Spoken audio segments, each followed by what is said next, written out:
লা ইলাহা ইল্লাল্লাহু মুহাম্মাদুর রাসূলুল্লাহ সাল্লাল্লাহু আলাইহি সাল্লাম বাদশাহী ছেড়ে দিয়া গেছে গা আল্লাহর জন্য। কার জন্য? আরো জোরে কোন কার জন্য? আরে আওয়াজ দিয়ে নির্বাচন লাল চা খাবার লাগে দিয়ে বুড়া বড় ফল মারে। একবার মিছিল করতেছে, চেয়ারম্যান সাহেবের মার্কা কি হারকেন লাভ হয় তাহলে ফল্লাতে হয়তো লুঙ্গি গেছে খুললে, লুঙ্গি জন খুললে ফিসে পেটা হারকেন নেই, সিমটি নেই, সিমটি নেই। আমার ভাই যা বলতেছিলাম, এই ইব্রাহিম বিন আদহাম উনি আল্লাহর জন্য পাগল হইয়া বাদশাহী ছেড়ে দিয়েছে। আজকে আমাদের সমাজের মধ্যে এমপি মন্ত্রী হওয়ার জন্য কি গুলাগুলি মারামারি, একজন একজন মাইরা এমপি মন্ত্রী হইতে চায়, আছে কি আছে না? আর ওই যুগে বাদশাহী ছেড়ে দিয়ে ওলি হওয়ার জন্য পাগল। আচ্ছা যা, ওহন এমপি মন্ত্রীরা সবাই গেছে, সবাই গেছে। বাদশাহ হুজুর আপনি চলে আসেন, রাজ্যরা শূন্য অবস্থায় তিমির মতন পড়ে রইছে, আপনি না গেলে আমাদের উপায় থাকবে না।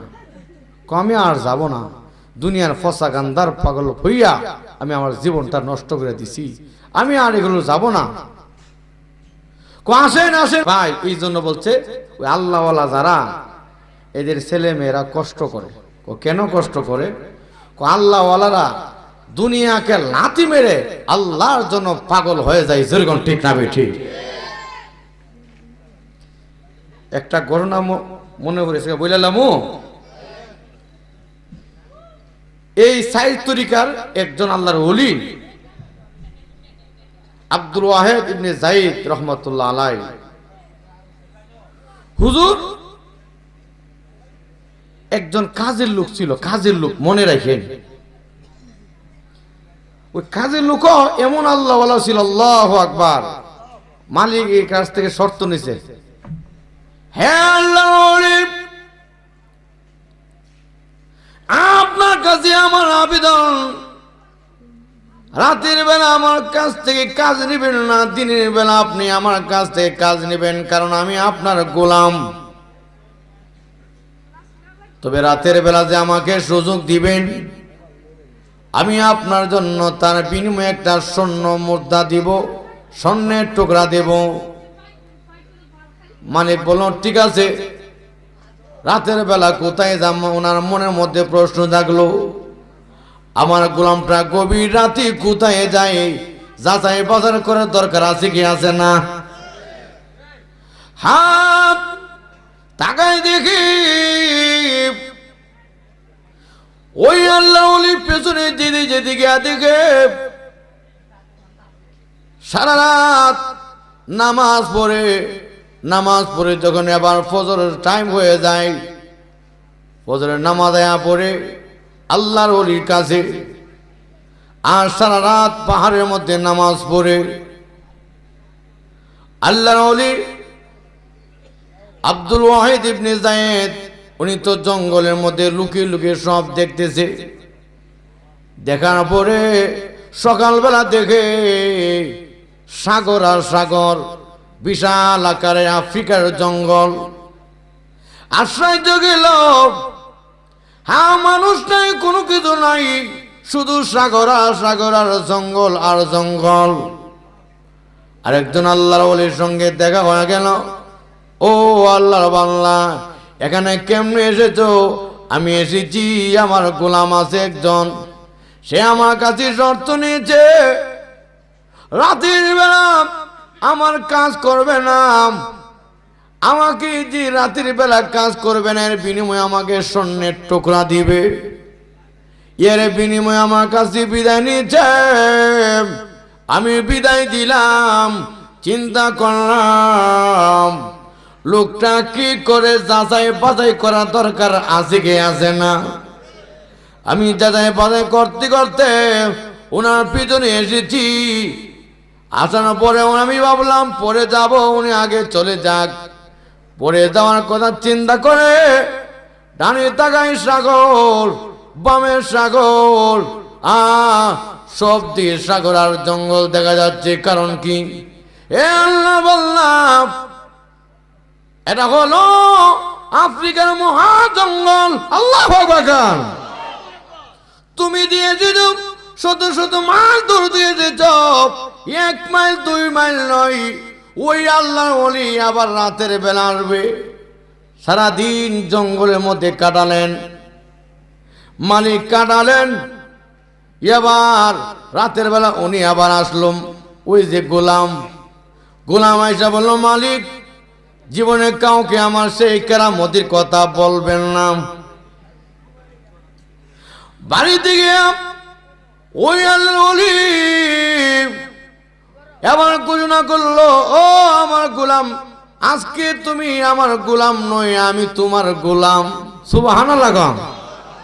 আমি তোমাকে মুক্ত করে দিলাম। তুমি তো সাধারণ মানুষ নই, তুমি দিয়ে আমার চেয়ে বড় বুজুর্গ আল্লাহর ওলি। সুবহানাল্লাহ। অনেক গোলামরা যে মুক্ত করছে, উপকার করছে, ঠিক না বেঠিক? গোলামকে আমি একটু উপকার করি। সাথে সাথে ওনার চোখের সামনে কয়েকটা পাথরের টুকরা ছিল, কয়েকটা পাথরের টুকরা। এটার মধ্যে নজর দিয়েছে, সাথে সাথে 3টা স্বর্ণের টুকরা হয়ে গেছে। সুবহানাল্লাহ। তখন বলল, মালিক আপনি আমার উপকার করছেন, আমি শুকরিয়া তান আপনাকে 3টা স্বর্ণের টুকরা দিয়ে যাই। সুবহানাল্লাহ। ওলি ছোট না বড়? আর ছোট না বড়? বড়।